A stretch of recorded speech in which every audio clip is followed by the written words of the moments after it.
I'm approaching this podcast. Some podcasts I try to seem smart. Some podcasts I try to just, I'm too dumb. I'm too dumb to figure it out. I need somebody who podcasts regularly about tech and business to inform me. And that's how I feel about this whole UFC to Paramount deal, this over $1 billion deal between these entities that surprised people. I believe Bill Simmons was saying it was a shocker because he thought UFC was going to go ESPN plus Netflix, and that was the expectation. But boom, David Ellison, son of Larry Ellison, Ken Ellison for Succession fans, has just blown everybody out of the water. I was making a splash. Making a splash, like when Ken bought Volter, I believe was the name of that company. And I don't see how the numbers add up, man. I don't get it. I tried to look into how many UFC fans there are out there, how much Paramount costs per year, and I can't possibly see even getting close to just based on that alone. But the takeaway is that, yes, it's a funnel to Paramount Plus, and then also end of the pay-per-view. That's the other thing. No pay-per-views for UFC. So make this make sense to me, man. I'm trying to make it make sense and have it not just be the ne'er-do-well son of the successful man blowing money because he got excited. Yes. Well, I mean, I think your skepticism is warranted. Your reaction, I don't see how the numbers pencil out with a deal like this. Like, that reaction could apply to basically every decision that has been made in the streaming space for the last 10 years, and it hasn't stopped anyone yet.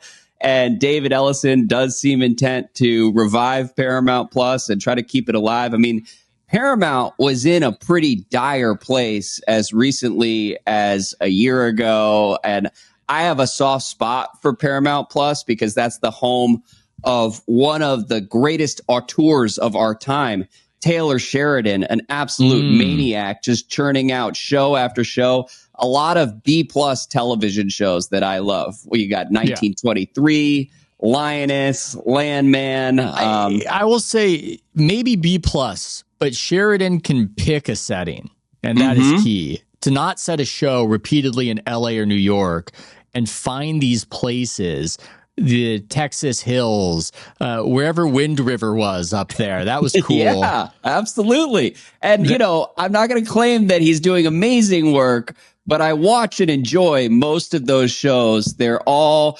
ridiculous in certain aspects, but they don't take themselves too seriously. And I think a lot of the more prestige-y television is kind of a chore these days.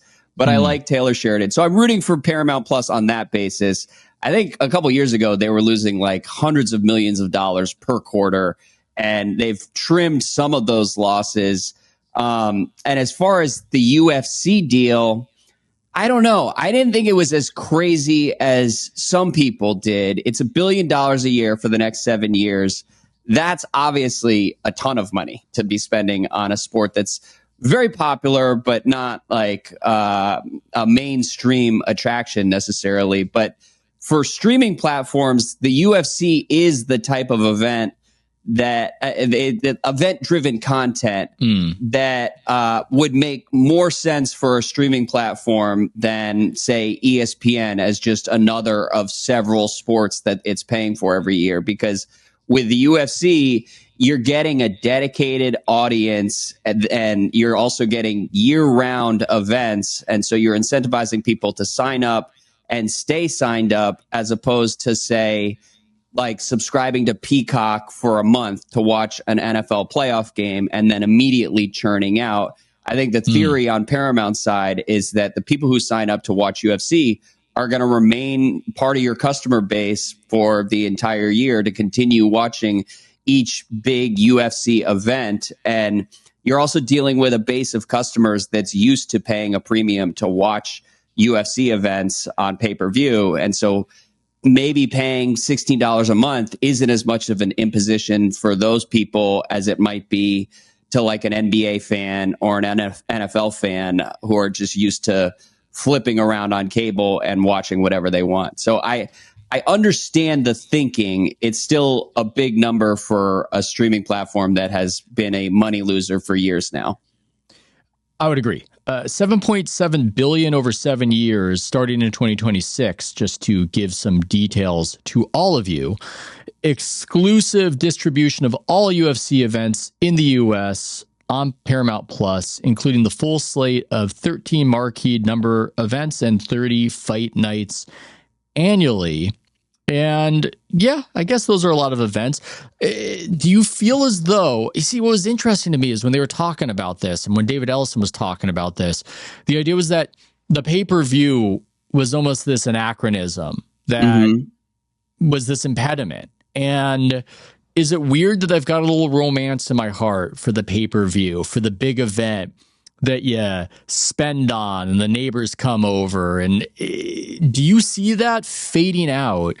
And do you have any sort of pre-nostalgia for something that could otherwise just be regarded as an annoying expense that it's good we're getting rid of? Well, it's a good question. I would say I have nostalgia for pay-per-view boxing events that haven't mattered in like 15 years. And so I like the idea of being a diehard UFC fan and paying to watch 12 UFC pay-per-view events per year is completely foreign to me and seems kind of insane, but people do it. I mean, are you a UFC guy? Are you yearning for UFC pay-per-view events, or are you more yearning for like a big Floyd Mayweather Pacquiao fight? Although I think Floyd and Pacquiao didn't really fight until I like one a or big, both was washed up. I like a big, stupid novelty fight. I like a Conor McGregor getting winded because he doesn't know how to box. And I'm just watching like a sicko as he slowly loses his energy. That's what I'm into. I'm not ashamed to say that I bought that pay-per-view fight as well. Or I went to a friend's house and watched it with a bunch of friends and had a great time watching that absolute disgrace. And so, I mean, there's a communal aspect to it. And with boxing, you know, you'd go to a big bar for a boxing fight and you have different factions in the bar. I loved all of that. And I guess I've just completely missed the boat with UFC. I've been to a UFC fight, and UFC in person was really, really cool. I went to a UFC fight in Vegas like 10 years ago and came away being like, man, I need to do that again. And of course, I haven't done it again in the last 10 years. But yeah, I mean, I think the pay-per-view model was a lot of fun. I can understand why you could be on the business side and say, well, let's tap the audience that's willing to pay like over and over again to watch these massive events and just bring them to our streaming service and see if there's something there and try to monetize it that way. Again, it's a tough road to hoe for anyone other than Netflix in the streaming landscape. And I guess Disney lately has had more success. So I don't like David Ellison's odds in this space, but he is planning to cut costs everywhere else with Paramount as they try to make the numbers work.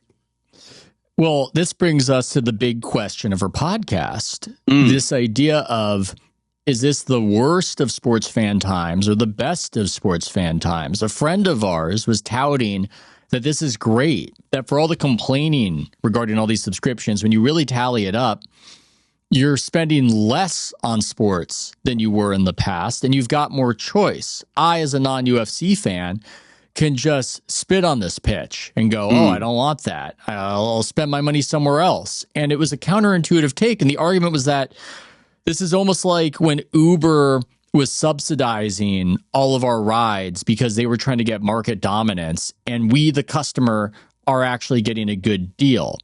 But I don't think many people, other than our contrarian friend, feel that way. I think most people we know feel that this isn't a great time to watch sports, that they miss the simplicity of old, and they do feel nickel and dimed. Where do you fall on this question? I mean, it's tough because I understand the argument that there are more sports than ever. The friend we were talking to about this earlier in the week, he signs up for YouTube TV in order to get his NFL and then cancels that subscription. He signs up for other streaming services, cancels that subscription. He also gets Peacock subsidized and bundled with his internet. And so there's some fine print to his take. And I personally am unwilling to activate and deactivate and activate all year long in order to watch my sports. I think that's just annoying, and I value my time more than our friend.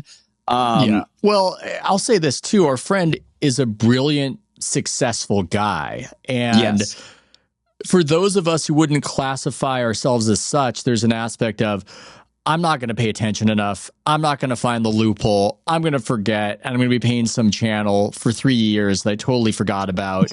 And so, if your IQ is over 140 and you're very high agency, this could be a great time to be a sports fan. But for everybody else, it could be regarded as, well, I don't know, confusing, very confusing, versus when, hey, I've got my cable and every now and again, there's a pay-per-view, and that's all I've got to figure out.